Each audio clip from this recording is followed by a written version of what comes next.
ሰላም ጤና ይስጥልኝ የቻናላችን ቤተሰቦች ዛሬ በመላው ሀገሪቱ መነጋገሪያ የሆነውንና የበርካታ ዜጎች ሀብትና ንብረት የበላውን ፊንቴክ ኢንቨስትመንት የኤሌክትሪክ መኪና ሽያጭ ማጭበርበር ወንጀልን በዝርዝር እንመለከታለን። በተለይ አንጋፋው አርቲስት ሰራዊት ፍቅሬን ጨምሮ በርካታ ታዋቂ አርቲስቶችና የማህበራዊ ሚዲያ ተጽዕኖ ፈጣሪዎች በቁጥጥር ስር መዋላቸውን ተከትሎ ጉዳዩ አዲስ መልክ ይዟል። ከነዚህ ታዋቂ ሰዎች ጀርባ ያለው የህግ ሚስጥር ምንድነው? አርቲስት ሉላ ገዙ የቀረበላትን የሚሊዮኖች ክፍያ ውድቅ ያደረገችው በምን ምክንያት ነው? ዛሬ እውነታውን እናረጋግጣለን። እስከ መጨረሻው ድረስ አብራችሁን ቆዩ።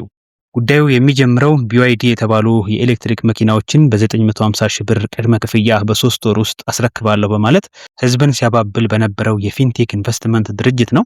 ይሄ ድርጅት ከ450 በላይ ከሚሆኑ ዜጎች ወደ 600 ሚሊዮን ብር የሚጠጋ ገንዘብ ሰብስቦ በመሰወሩ ተጎጂዎች ባለፈው ማክሰኞ በፍትህ ሚኒስቴር ደጃፍ ሰልፍ ወጥተው ጩኸታቸውን አሰምተዋል። ዜጎች ገንዘባቸውን ያፈሰሱት የድርጅቱን ህጋዊነት አረጋግጠው ሳይሆን በቴሌቪዥንና በማህበራዊ ሚዲያ የሚያውቋቸውንና የሚያከብሯቸውን አርቲስቶች አምነው በመሆኑ የተፈጸመው ማጭበርበር የሞራል ውድቀቱንም የከፋ አድርጎታል። የተጎጂዎችን አቤቱታ የተቀበለው የፌዴራል ፖሊስ ረቡዕ ዕለት በሰጠው ትዕዛዝ መሰረት ታዋቂ ግለሰቦችን በቁጥጥር ስር አውሏል። አርቲስት አብርሃም ግዛው፣ ቲክቶከሩ መንሱር ጀማል፣ አርቲስት ይገረም ደጀኔ፣ ወንድም ካሊድ፣ አርቲስት ዳንኤል ተገኘና አንጋፋው አርቲስት ሰራዊት ፍቅሬ ሜክሲኮ አካባቢ በሚገኘው የምርመራ ቢሮ ተገኝተው ምርመራ ተጀምሮባቸዋል።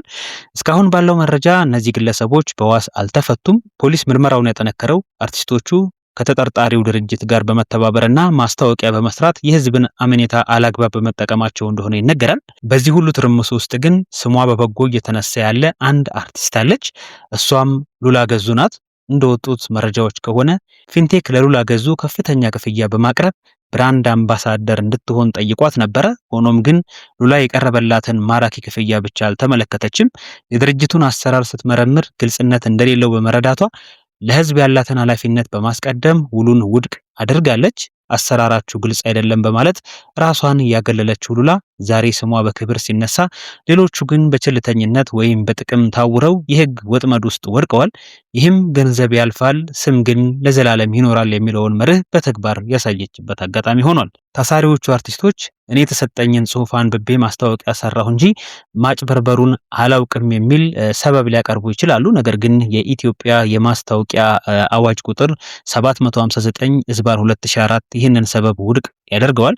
በአዋጅ አንቀጽ 30 መሰረት ህገወጥ ማስታወቂያ ሲሰራጭ አሰሪው ኩባንያ ማስታወቂያውን የሰራው አርቲስትና ያስተላለፈው ሚዲያ በህግ ፊት የጋራ ተጠያቂነት አለባቸው። አርቲስቱ የማስታወቂያውን ትክክለኛነት የማጣራት የጥንቃቄ ግዴታ አለበት። በመሆኑም ተጎጂዎች የጠፋባቸውን ገንዘብ አርቲስቶቹ ላይ በፍትህ ብሔር ክስ የመጠየቅ ሙሉ ህጋዊ መብት አላቸው።